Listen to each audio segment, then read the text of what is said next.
Okay, hello everyone, and welcome to Hult's Virtual Skills Lab. To begin and to check everything is okay, can people please write in the chat box at the bottom of your screen where you guys are listening from?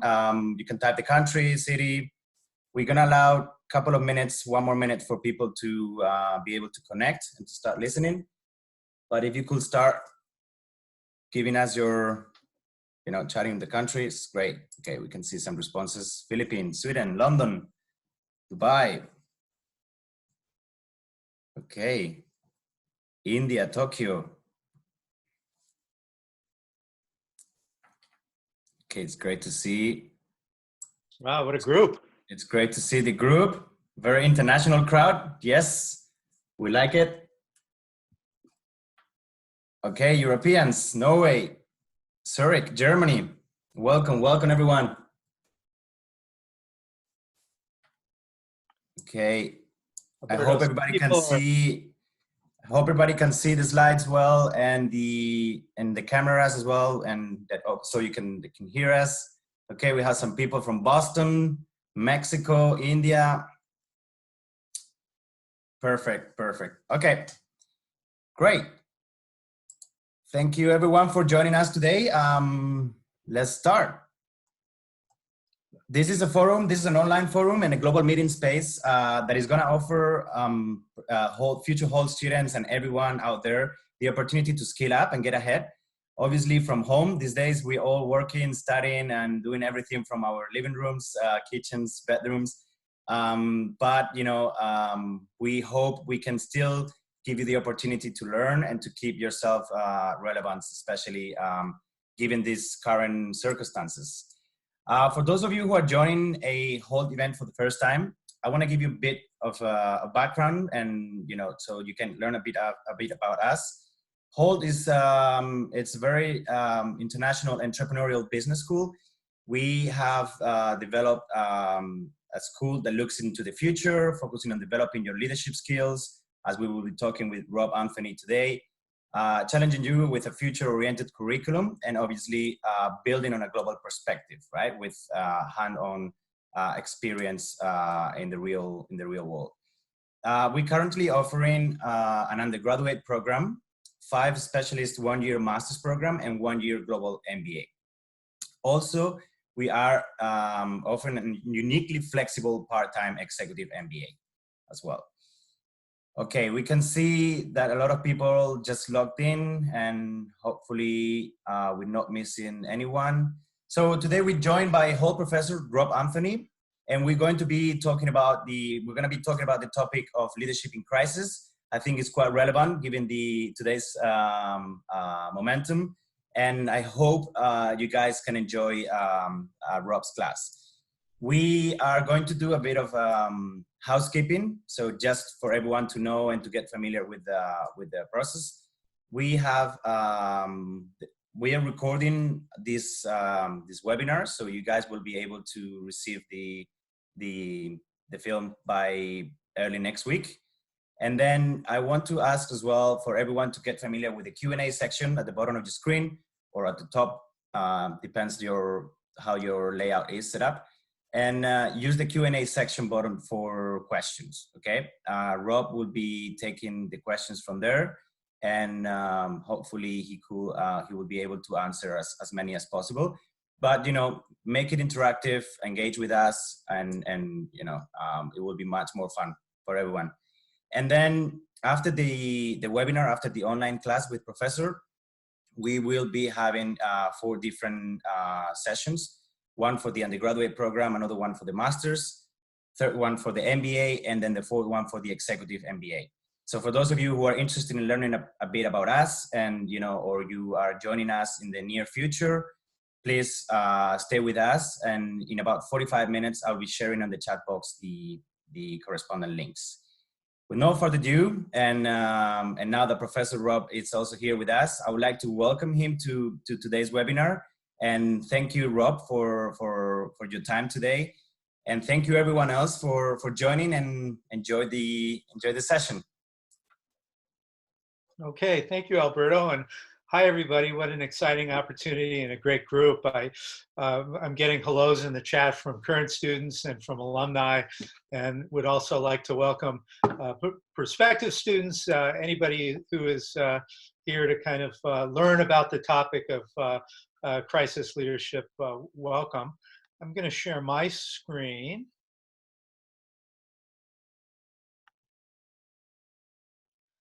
And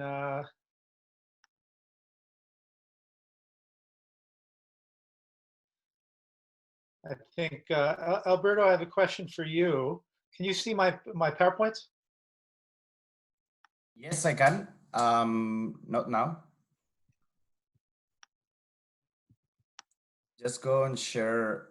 Right now? Screen. Can you see me? Not yet. All right.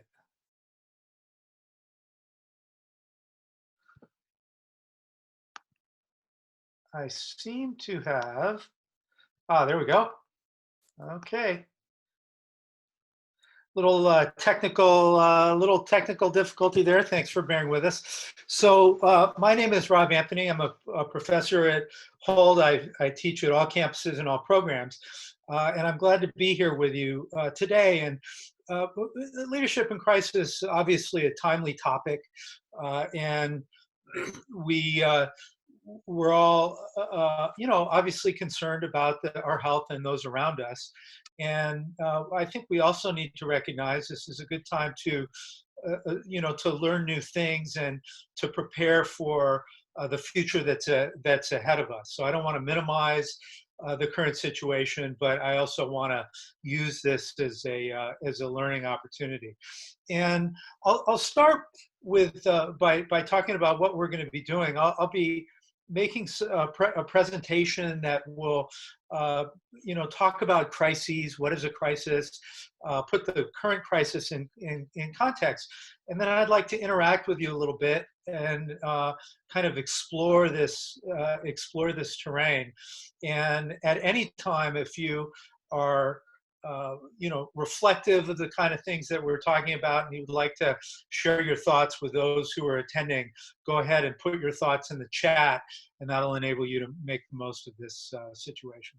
So let's start with what is a crisis, and why crises occur. And the current situation is a fine example of a crisis, in that it was certainly unexpected, really incomprehensible in scale, uncontrollable. We're trying very hard. And the one that might be a little bit controversial is unavoidable. Can crisis be avoided? There's some kind of theory that in complicated systems where there are multiple failures, then crises will be unavoidable. And in fact, in my lifetime, I've lived through a number of crises. And if you look at this, if you look at this list, the coronavirus crisis is in the middle. That is what we're all kind of living through and concerned about right now.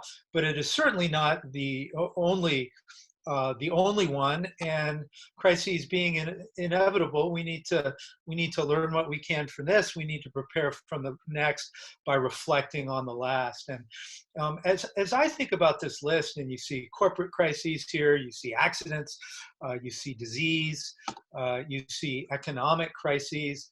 It does, in fact, get a little dark, doesn't it? But as I reflect on this list, I think of, those of us who are from Boston, you're a global group, but the marathon bombing is probably the most recent crisis there. That was 2013 now. That was 2007. The last global crisis on this list could have been the financial crisis and the Great Recession. And that was 12 years ago now. And it's possible to think of the current crisis as, boy, it's been a long time since we've had one. Crisis needs to be part of the leadership skill set. Those who can't remember history are condemned to repeat it. So I want to suggest to you that a crisis is a leadership intensive activity. Now, some of us are leading teams, and some of us are followers in organizations where we're part of teams that are trying to grapple with, what to do, how do we respond. Probably all of us are reflecting on our national response and thinking about our national leaders and perhaps even our global leaders, and trying to both learn from their response and support their response. And so with that in mind, I want to suggest that what we'll talk about today is really two key questions. And I'd like us all to kind of reflect on these questions. The first is, what are the dynamics that are challenging for leaders? And then secondly, and very simply, how should leaders respond? And again, think about your organizations, the teams you're participating on, the families that you are part of, the world around you, as you think about the answers to these questions. So what we're going to do now is I'm going to ask for these questions, and let's reflect on them in the chat. I'm then going to show you a little model and show you a video of a crisis response. We're going to evaluate that video, and then we'll talk about how you are responding in your organization to crisis using the models. So that's the little roadmap. At the end, if you have questions, we'll go into a Q&A. I do see some questions popping up on the screen. We'll really deal with those at the end. For now, we'll use the chat. So here's a question for you. When you think of crisis dynamics, what makes a crisis challenging? And you can think of the coronavirus situation first and foremost, but really any of the crises that are on the list, or any other crises that you've experienced in your company or your life. What makes them challenging? Take a moment and put that in the chat.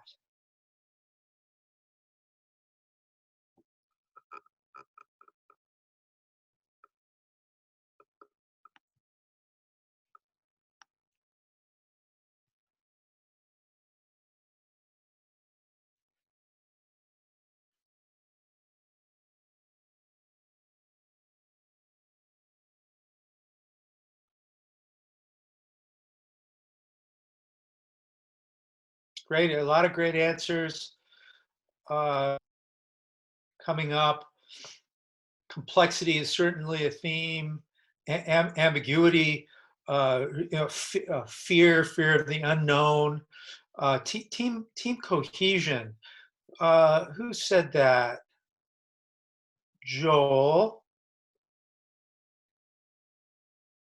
Team cohesion, fear of mistakes, resistance to change.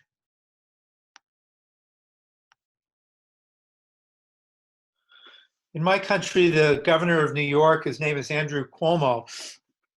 He encapsulated thinking on this with his words that in every emergency situation, we end up focusing on an issue that we have never thought of before. The stakes are high, and against that background, these dynamics are very common, and these are the things that you mentioned in the chat.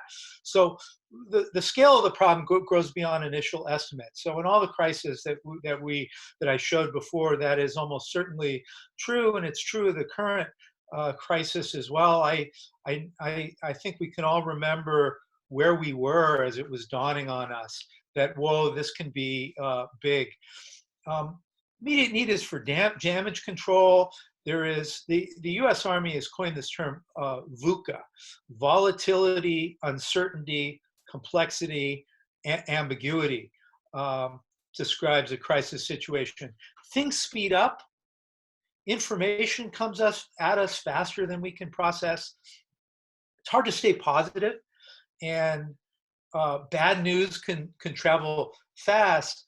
And everybody's looking for information, and in the absence of information, the rumor mill can start. And when the rumor mill starts, there can be confusion. And we confuse each other by our response. We confuse each other by our debates. Somebody else mentioned this in the chat. Organization cohesion can disintegrate, and the choices are not always right versus wrong, but how can we make the best of a bad situation immediately and in an environment where anxiety is high? So we need to innovate under stress in real time with those around us. So with that as background, I want to ask you the next question, and this really gets to the rub. Again, we're followers. Many of us are leaders in our organization. People are depending on us. Against the background of that challenge, that intense leadership challenge, how should leaders respond? How should leaders respond? What do you think?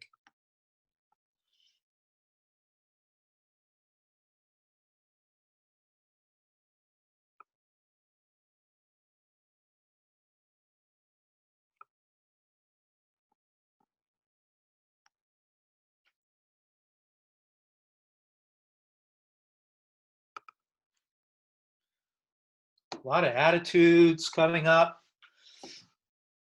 Mindsets, what I'm going to call mindsets in a minute. How do you prepare yourself? What's your posture? Communication strategies are big.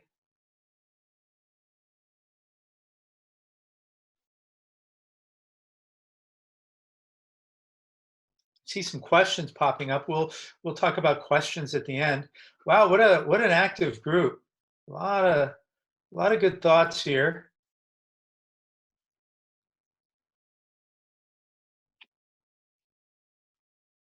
Let me give you a little model. And models really help us identify what are the things we need to pay attention to. And I want to suggest to you that paying attention to the right things in crisis can help us rise to a new level of performance, and also help as leaders others around us do things that maybe we didn't think were possible. So 3 pillars of crisis response. One is mindsets.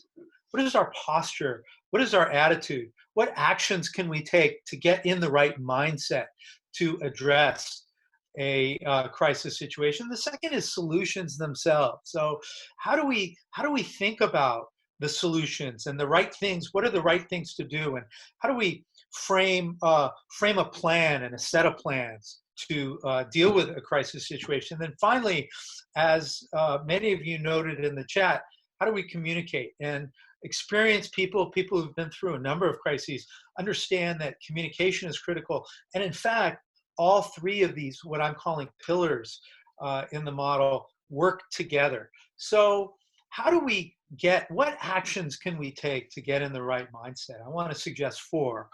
One is that the stock advice for leaders is to keep one eye on the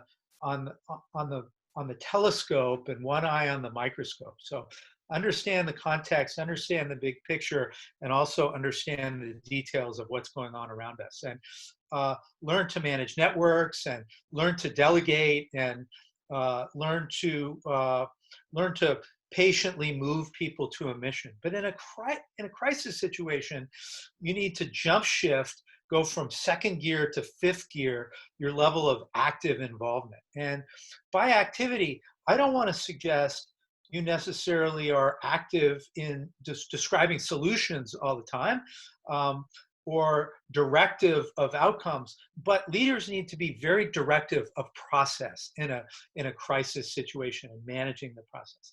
Focusing on a goal without ego, and really modeling, listen, this is a time where we all need to put our egos aside and work together. That can be difficult, and it starts with you. Owning the problem of solution and the solution, and at the same time being humble and asking for help and accepting help from unusual places and as many places as possible. in terms of solutions, getting ahead of the problem is very. I'm on a board right now, and one of the board members said something that I thought was very good, which is the solutions we come up today, 2 or 3 days from now, are going to seem like they were timid and outdated.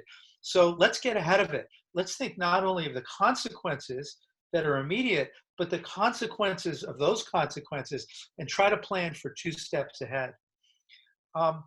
Bring teams together and make people part of the solution, and that will quell the rumor mill. But in a crisis, what we need is an exploratory response. Things are uncertain, and we don't know what's going to happen, so we need to explore. And the best way to explore is to bring teams together, make people part of it, and kind of demand a process that involves rapid learning. Managing expectations needs to be part of any plan, and also having a plan A, a plan B, and a plan C. And in the current crisis, that will look like a time-bound plan. If we are open in 2 weeks, here's the plan. If this is 6 weeks, here's the plan. If this is 12 weeks, here's the plan. So always in a crisis, plan A, plan B, plan C. And then finally, in terms of solution, plan for failure. If you fail to plan, you plan to fail. There will be failures. Minimize regrets and move on quickly from things that don't work. In terms of communication, I think we're seeing this at a national level, certainly, and there are a lot of lessons to be had. Communicate proactively, be truthful and transparent. People smell that. And the trust that you've built up over a long period of time will be cashed in a moment in a crisis situation. So you need to be truthful and transparent as you can. Make clear public commitments to values, to priorities. And finally, and I saw a number of people wrote this in the chat, project confidence and project calm. So what I'd like to do now is I'd like to show you a little video. And it's a video of a crisis situation. And then I'm going to ask you what you think about this video. And it's a video that deals with a crisis in my country in the 1980s. Many of you are too young to remember it, which was the Tylenol murders. And Tylenol at the time was laced with poison in Chicago, and 7 people lost their lives. And James Burke was the CEO of Johnson & Johnson at the time, and his response to the Tylenol murders is been hailed as a positive example of how you lead in a crisis. So what I'm going to do is I'm going to show you a little video, and then I'm going to ask you to use the model I just gave to evaluate what you see.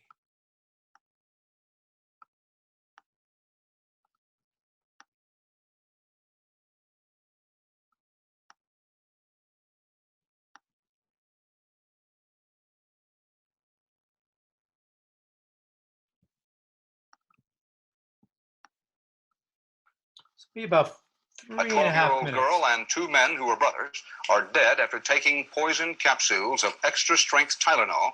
The fall of 1982, the Tylenol poisonings occurred. The first thing that popped into my head was, how could this possibly have happened at our plant? A warning against the use of Tylenol. No one knew for days if the poison bottles were limited to Chicago. But even as the police and FBI began to search for clues, Jim Burke already had concluded that all Tylenol capsules, not just those in Chicago, but nationwide, should be recalled. Johnson & Johnson will no longer manufacture or sell any capsule products made directly available to the consumer. While this decision is a financial burden to us, it does not begin to compare to the loss suffered by the family and friends of Diane Ellsroth, On behalf of the entire Johnson & Johnson organization, I have expressed our heartfelt sympathy to Diane's family and loved ones. We asked James Burke, Chief Executive Officer at Johnson & Johnson, to let us watch behind the scenes as the story developed, and he agreed. Let me take you through the logical sequence. Number one, this shows us very clearly the consumer was waiting to hear from us, and when she heard from us, she responded positively. Great. No question about it. So until we bring the third leg in, which is commercial television advertising, we're not using all the weapons available to us. What she is saying is that she needs reassurance, and we're giving it to her. What she's saying is the most positive reassurance you can give me is a tamper-resistant package, and we're going to give it to her. And what she's saying, in spite of that, and we have to track this as we go, is that deep down I'm concerned. Your conclusion is, since she's concerned, we ought to go out and sell her. There's nothing more offensive to me if I'm frightened than somebody tell me I ought to buy that product, and I know I ought to buy it, and I feel I ought to buy it, but I can't. Well, I got a lot of credit for that. But the fact is, my job...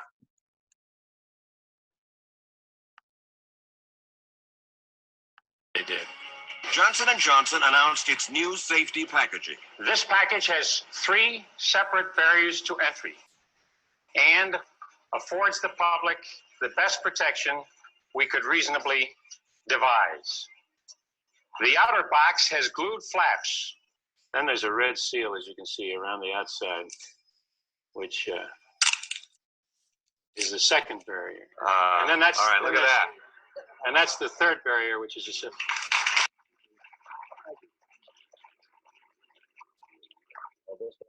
Was a rise in the price of the No, we're not going. We're going to absorb the price because we think it's good business too.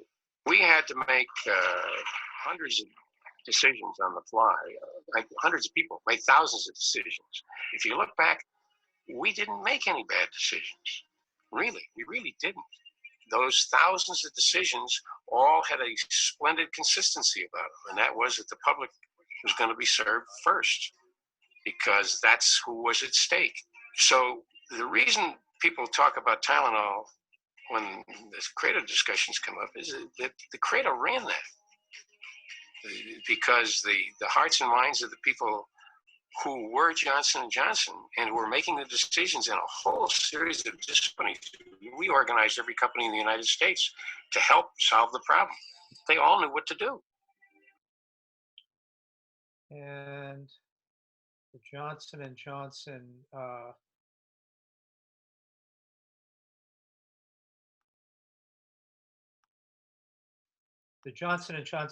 credo is Johnson & Johnson's statement of values that he is talking about. So what I would like to do now is think about what you just saw, and then we'll talk a little bit about you and your leadership and your organization, but think about what you just saw, and I'm going to release a poll. And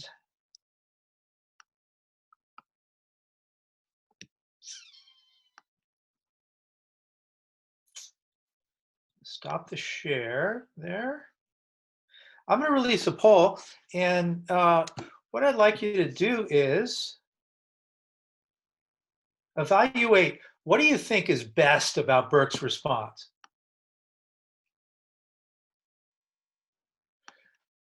Was it mindset? Is it solutions?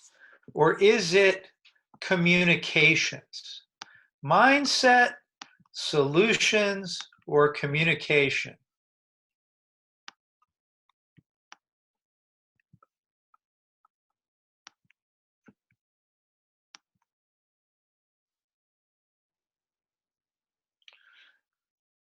After you've voted, I would ask that you put in the chat why you chose the one that you did.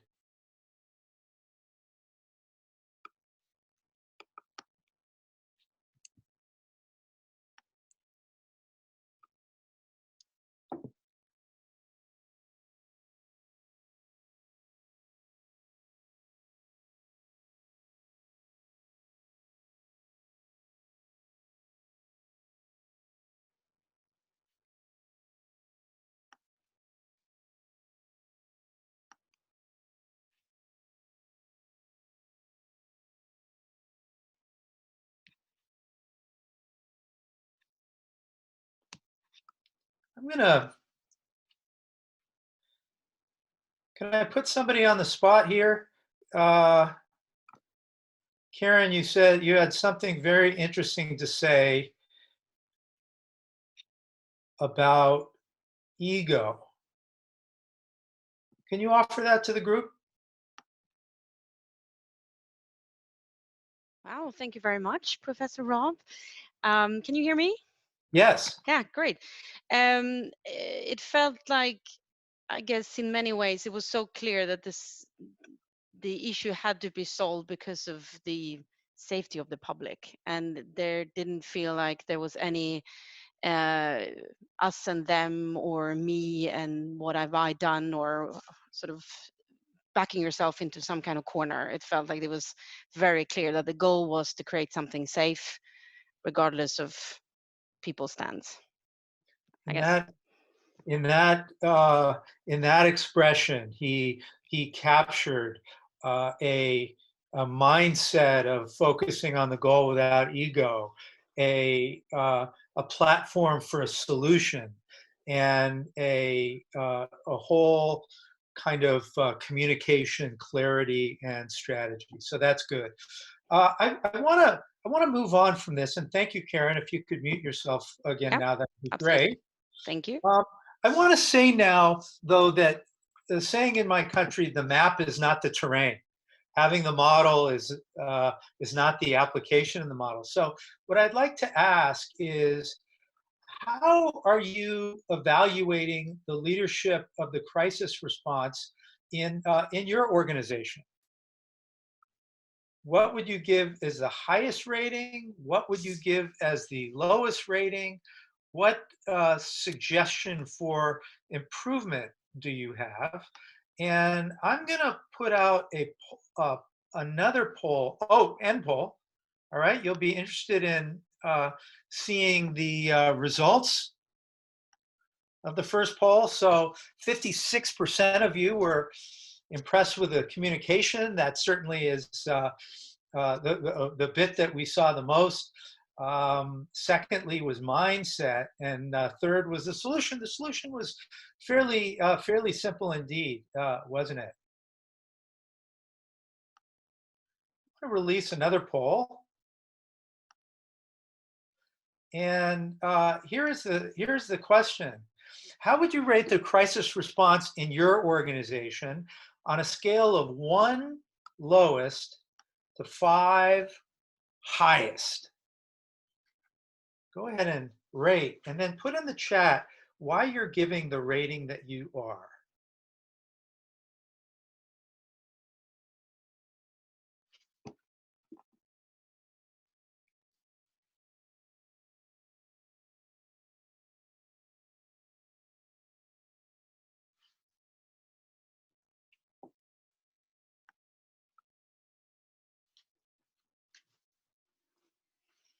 All right, we're getting a lot of votes.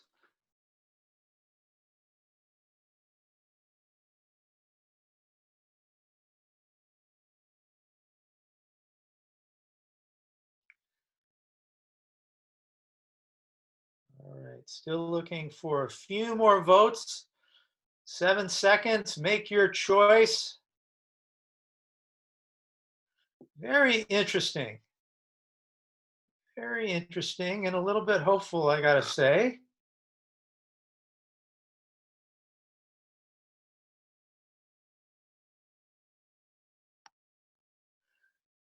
And I'm going to share with you the results.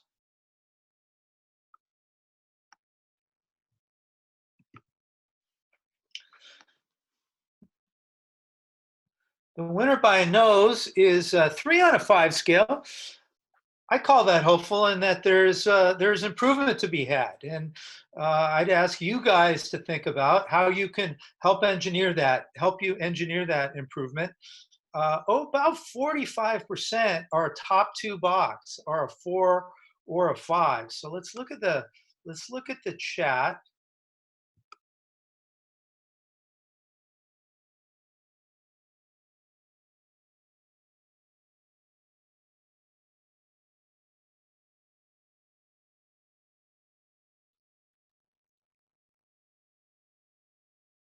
And then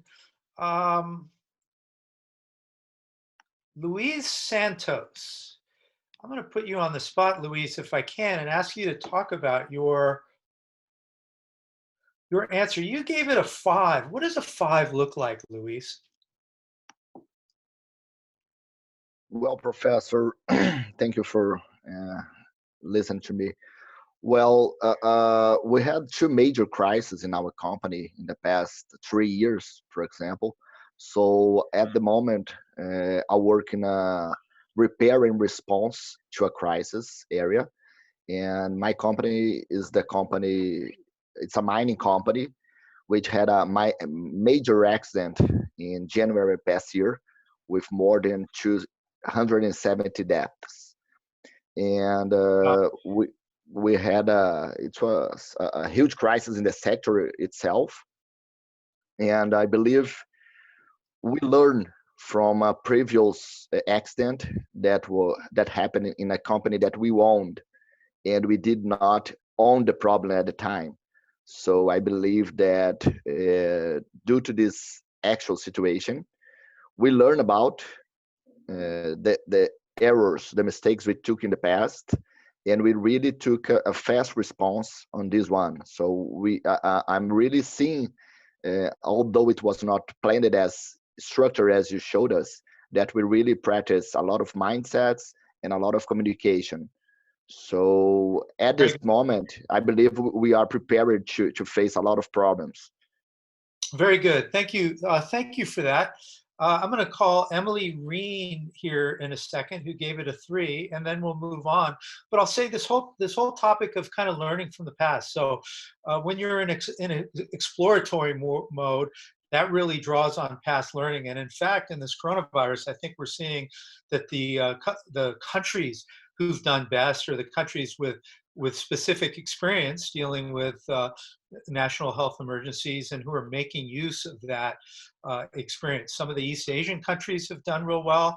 I've been very impressed with, for example, Peru's response. We have some people from Peru in Latin America hopped on this crisis very early and brought all their learning to bear. So if I could put you on the spot, Emily, you gave it a 3 and have kind of an interesting view in the chat. Could you talk a little bit about why a 3 and what would improve it? Yes, well, dealing with, I work in student mobility programs. So we deal a lot with students coming abroad for work experience. As a company, we're extremely good at dealing with issues that may arise through years of experience. But an ongoing issue for us is to look outside of the box and into the future of when we develop new programs, new way of working, what issues may arise to try and fix that first before it becomes a problem. So we're very reactive, we're very proactive when it comes to it, but not very proactive about seeing the pitfalls that might arise due to new services and programs and the way we operate. Excellent, excellent. Proactivity, getting out ahead of the problem is so hard. And I'm looking at the chat right above yours, Emily. Ed Robb says, communication is there, but only based on information readily available, not a strategic view specific to that industry. So having the mindset, being able to communicate, but coming up with solutions that look at not only the problems that are in our face today, but what are the problems that we're going to be dealing with tomorrow and the next day, and how do we get in front of those problems? And I got to say, that's leadership, right? We're talking about leadership here, that ability to see past the immediate, because a lot of things get put in your bucket as a leader, and the people on your team, the people around you, will be asking for you to deal with the things that are problems today. But a big part of the role is thinking that next step ahead. So thank you, Emily, for that. And if you could put on your mute again, I think we're all interested in our national leaders as well. And I'd suggest that we can all learn from our national leaders. One in the United States, there's a medical professional that I think is doing a very good job. Her name is Dr. Burks, and she's coordinating the medical side of this response. And as an example of positive communication, and you'll get these slides by email when we're done. And I would single out the messages that she's giving as positive, as forward-looking, as transparent, as truthful, as constructive. And here are some of the messages that she's giving. And if you want a little bit of a takeaway, you can look at these videos at your own leisure. So I want to, having introduced a framework and done a little evaluation and brief reflection on your own situations, I want to end on a positive note, or a hopeful note. And there is a famous president in my country from the 1960s. Most of you have probably heard of him, named John F. Kennedy, and he's from the Boston area. And John F. Kennedy said, when written in Chinese, the word crisis is composed of two characters. One represents danger, and the other represents opportunity. I wonder if that's actually true. We probably have people on the call who know whether that's true or not, but it's a good metaphor nonetheless.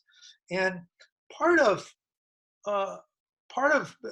leading in a crisis is understanding reality and facing reality, but also providing hope and staying optimistic. And so I want to conclude here by asking the question and asking you to put in the chat, what can we learn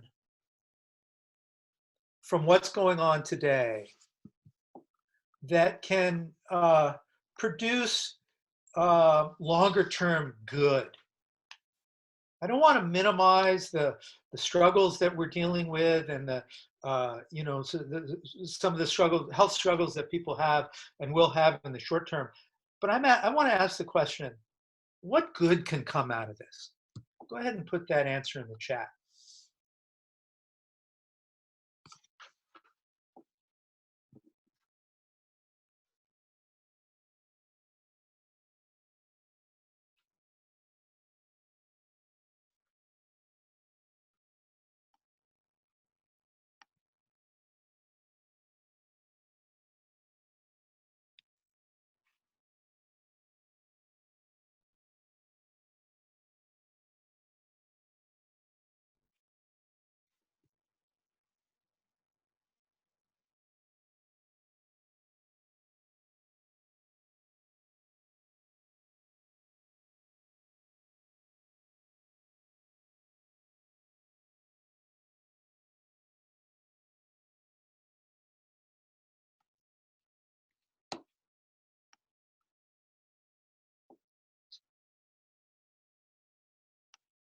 All right, a lot of good thoughts here. A lot of reasons for hope and optimism. We're gonna understand how to work together as a global community. We're seeing our interdependence with others.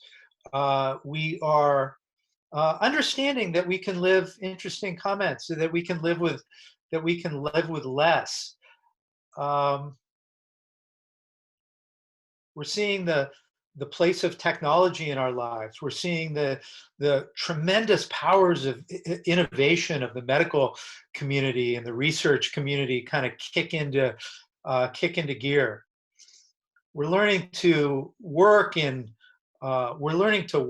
new ways. Going to learn to work from home. We're going to learn about how to deal with future crises. We're going to be able to apply some of the things that we've learned to other problems, such as overpopulation, climate change, and there may even be more optimism for dealing with those problems. So great great thoughts about the future. I'd urge you to continue to think about all of these things. So let's be aware of what's challenging. Situational awareness is kind of a key part of problem solving and a key part of leadership. Pay attention to mindsets, pay attention to solutions, pay attention to communications, and think about positives and what can be learned and how we can use those learnings for the good. There will be much pain in this crisis. Again, I don't want to minimize it, but one would hope that the learning that's produced would create a lot of good out of it in the future. So, so thanks for that. We have time for a couple of quick questions. There are questions that have been posed in the chat. We won't get to all the questions. I want to acknowledge Bendix Frick's question. Bendix asks, how can you communicate the severity of a crisis with an organization without passing the stress on to your employees and colleagues? Should you communicate this severity as part of transparent communication? That's an excellent question, Bendix, and I think that you're starting with an assumption that is right on, that how we handle ourselves on leaders. People look to leaders not only to understand what to do, but also how to feel and how to act. And if we're freaking out, other people around us are going to freak out. And if we are overwhelmed by stress, other people are around us are going to be overwhelmed by stress. But I think, Bendix, my view is we also need to understand that that people, that a crisis will often bring out the best in people. And it will bring out the best in people specifically if we invite the best in people and invite people into the process. So I talked about being directive, not of solutions, but being directive of process.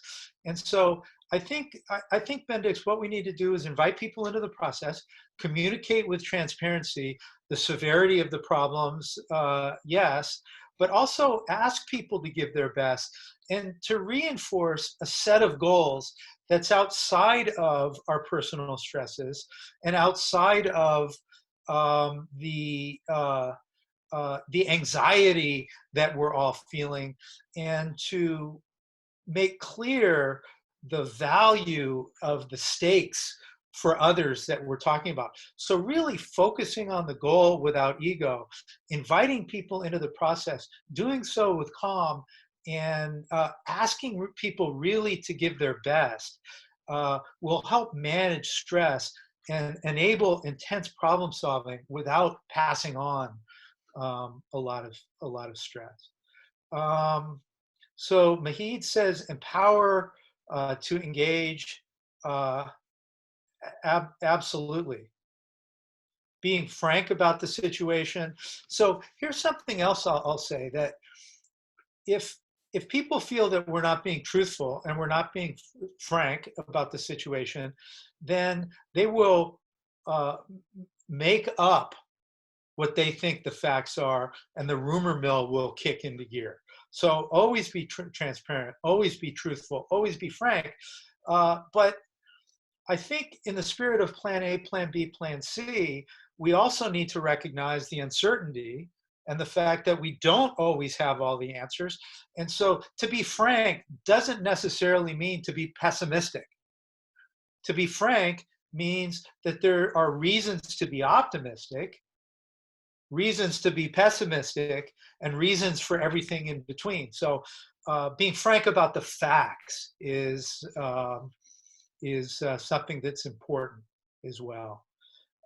Okay, well, thank you for that acknowledgement, Bendix. One more question. Hamza asks, how will organizations and governments manage the risk of huge unemployment resulting from the economic and the corona crisis? So this is on, I believe, on the theme of leadership. A lot, it's becoming clear that a lot was learned in the in the global financial crisis about how to deal with crises. And the tools that were employed in the global financial crisis were not tools that were employed quickly, and damage was done as a result.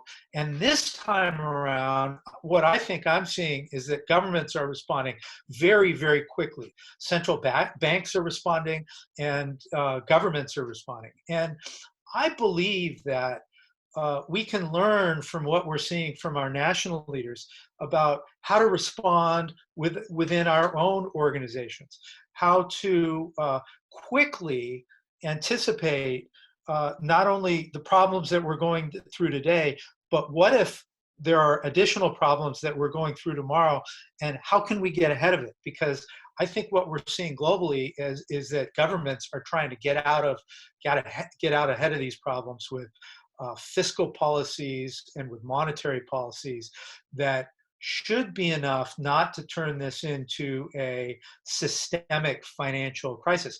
But the point for today that I would make is that we need to learn from that to say, within our own worlds, what can we do as leaders today to control what we can control and to get out in front of this. So so that's it for today. My time is up, and I will invite Alberto back in. And I want to thank you for all your chats. We have hundreds and hundreds of responses, and my hope is that this has given you some things to think about, that you've enjoyed the interaction, and that in a little way today we will all try to make things better. So so thank you for joining, and I'll give you to Alberto. Thank you, Rob. That was really insightful, and thank you everybody else for joining us. I hope you enjoyed today's session.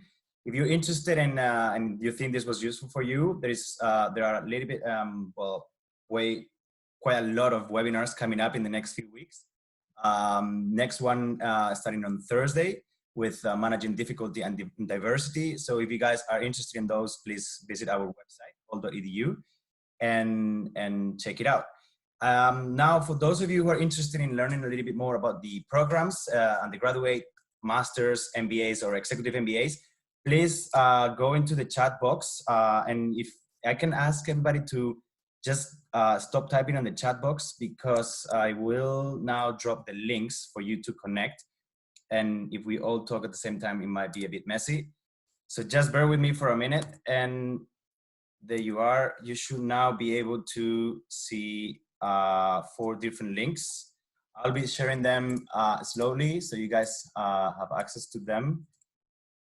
This one, it's for those who are interested in the bachelor's program. Please follow that link that I just sent.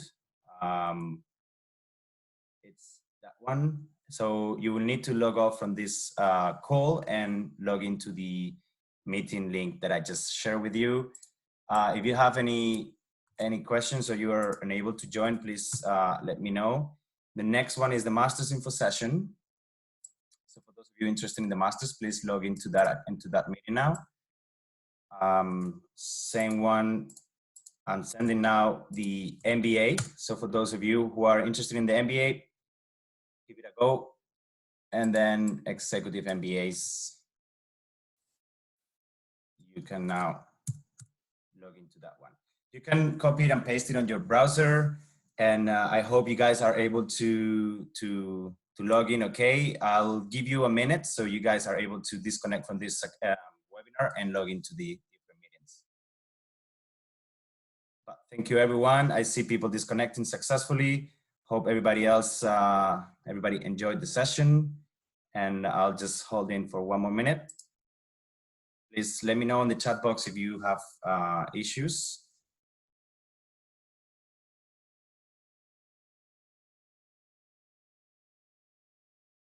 Okay.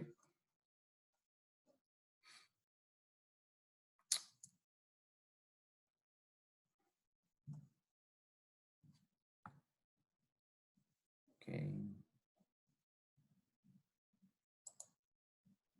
Perfect. So the sessions are for those of you who are interested in the programs at Hult. If you're an alumni as well, you're encouraged to join them. You can also share your experiences. I saw a lot of alumni connecting with us today. Thank you guys for coming. It's great to see you all, although it's online, but it's great to have you on board. And for those of you, please just use the links in the chat box. Let me know if you have any questions regarding the logins.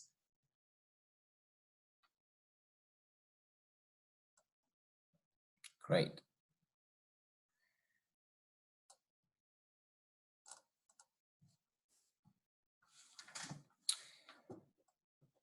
One new message. Yes, the recording will be sent in the next few days over email. So just check your inbox early next week and you will receive the webinar recording for sure. And okay, this is it from us today. Thank you very much for the presentation, Rob, and thank you everyone for joining, and have a lovely weekend.